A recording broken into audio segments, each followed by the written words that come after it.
कनि था या नथा कनि। त इन जे करे सिंध जे माण्हुनि खे 15 तारीख़ एक्शन कमेटी जे सॾ खे भरपूर मोट ॾियणु खपे। असांजो काफ़िलो 1 बजे शाहराह फैसल तां FTC सेंटर जेको गोरा कब्रिस्तान जे नाले सां मशहूरु पुराणो चौक आहे, हींअर उते FTC सेंटर खुलियो आहे, इन रोड खां शाहराह फैसल खां हलंदो ऐं महराण चौक ते महराण होटल ते पहुची उतां खां पहिरें पंधु हलणु शुरू कंदो फुआरा चौक ताईं गवर्नर हाउस जे साम्हूं। छो जो सदर जो नुमाइंदो जेको आहे उहो गवर्नर हूंदो आहे, वफ़ाक़ जो नुमाइंदो गवर्नर हूंदो आहे। इन करे गवर्नर हाउस जे साम्हूं वेही असां लखां करोड़ा इंसान सिंधी पंहिंजे दर्द जी, पंहिंजे तकलीफ़ जे, पंहिंजे वतन जी तकलीफ़ जी सूरत हाल जो इज़हार कंदासीं। उन जे ज़रिए वफ़ाक़ खे पैगाम पहुचाइणु चाहियूं था त तव्हां सिंध जे माण्हुनि खे दीवार सां न लॻायो, बग़ावत लाइ आमादा न कयो ऐं इन जे करे ई नाजाइज़ इलीगल अनकॉन्स्टिट्यूशनल जेको ऑर्डिनेंस इहो वापसि वठो ऐं सिंध जी जाग्राफी सां हथरान बंदि कयो। उमेद आहे त सिंध जा माण्हू 15 नवंबर ते भरपूर तरीक़े सां शरीक।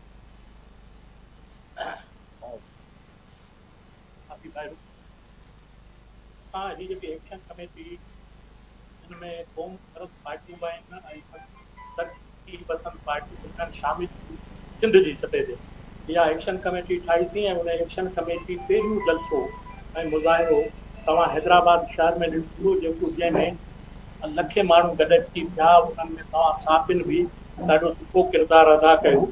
ऐं हाणे असां अॼु जेकी असांजी गॾिजाणी थी आहे सरबराह गॾिजाणी, उन में इहो तइ कयो अथऊं त कराची में 15 तारीख़ लखनि जी तइदाद में गॾु थींदासीं ऐं उन्हनि में असीं सभिनी सिंधी माण्हुनि खे ख़ुसूसन जेके सिंधी माण्हू आहिनि उन्हनि खे अपील था करियूं उहो उन्हनि में शरीक थी हिन मुज़ाहिरे खे कामयाबु बनाइनि। डेट जेके आहिनि उहे आइन जे तहत इहो सिंध जो हिसो आहे। ॿेट समुंड ऐं उन सां गॾोगॾु ज़मीनूं उन सां डबल इहे सभु सिंध जो हिसो आहे। ही पीपल्स पार्टी वारनि हिननि कोशिशि इहा कई आहे त सभु असीं ज़मीन बि विकिणी छॾियूं ऐं उन्हनि ते बि कब्ज़ो करायूं ऐं ख़ुदि ॿेटनि ते कब्ज़ो करायूं, समुंड ते कब्ज़ो करायूं ऐं जबल ते कब्ज़ो करायूं ऐं लिक छुप में ही जेके आहिनि से राति जे विच में फ़ैसिला कंदा आहिनि। पहिरीं कराची खे वफ़ाक़ कमेटी खे चई छॾनि, कराची कमेटी ठाहे छॾनि, उन खां पोइ ॿेट बि हिननि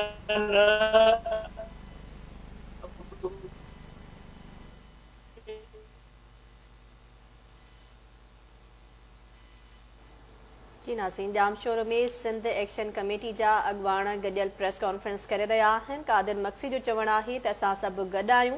हाणे सिंध जे माण्हुनि खे सिंध एक्शन कमेटी जे सॾ खे भरपूर मोट ॾियणी पवंदी। संदसि इहो बि चवणु हो त वफ़ाक़ खे चवंदासीं त सिंधी माण्हुनि खे भित सां लॻाइणु बंदि करियो, सिंध जो अवाम सदारती ऑर्डिनेंस खे रद्द कंदो। बिल्कुलु नाज़रीन, डॉक्टर कादिर मक्सी जो वधीक चवणु हो त 15 नवंबर ते कराचीअ में हज़ारे सिंधी गॾु थींदा, सिंध जो अवाम सदारती ऑर्डिनेंस खे रद्द कंदो। ॼाम शोरो में सिंध एक्शन कमेटीअ पारां प्रेस कॉन्फ्रेंस कई पई वञे, जंहिंमें डॉक्टर कादिर मक्सी ॻाल्हाईंदे चयो आहे त ॿेटनि जे मामले ते अगरि ख़ामोश रहंदासीं त सुभाणे कराची बि असां खां खसियो वेंदो। 15 नवंबर ते असां हिकु भेरो ॿीहर जलसे जी सूरत में गवर्नर हाउस ॾांहुं वेंदासीं ऐं ॿेटनि जी विरासत ख़िलाफ़ एहतजाज कंदासीं। उन्हनि जो मौक़िफ़ वञा पियो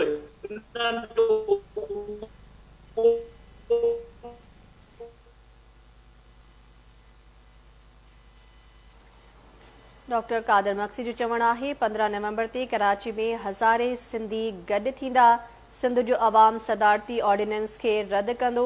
जामशोर मां अव्हां खे ॿुधायूं पिया सिंध एक्शन कमेटी जा अॻवान गॾियल तौर प्रेस कॉन्फ्रेंस करे रहिया आहिनि। डॉक्टर कादिर मक्सी जो चवणु आहे त सिंध जा ॿेट सिंध जी मिल्कियत आहिनि, उहे कॾहिं बि न विराइबा। अव्हां खे ॿुधायूं पिया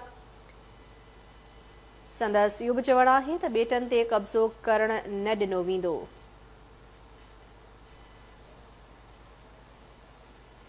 जामशोरो में सिंध एक्शन कमेटीअ पारां प्रेस कॉन्फ्रेंस कई पई वञे।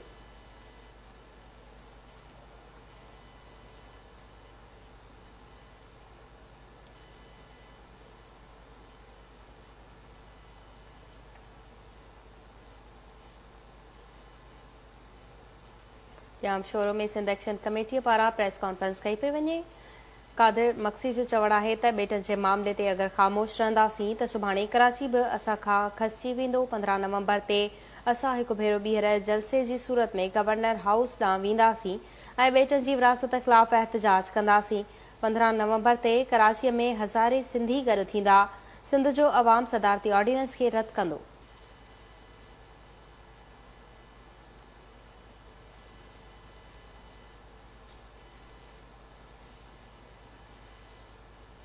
ॿिए पासे राणीपुर मां ख़बर ईंदासीं।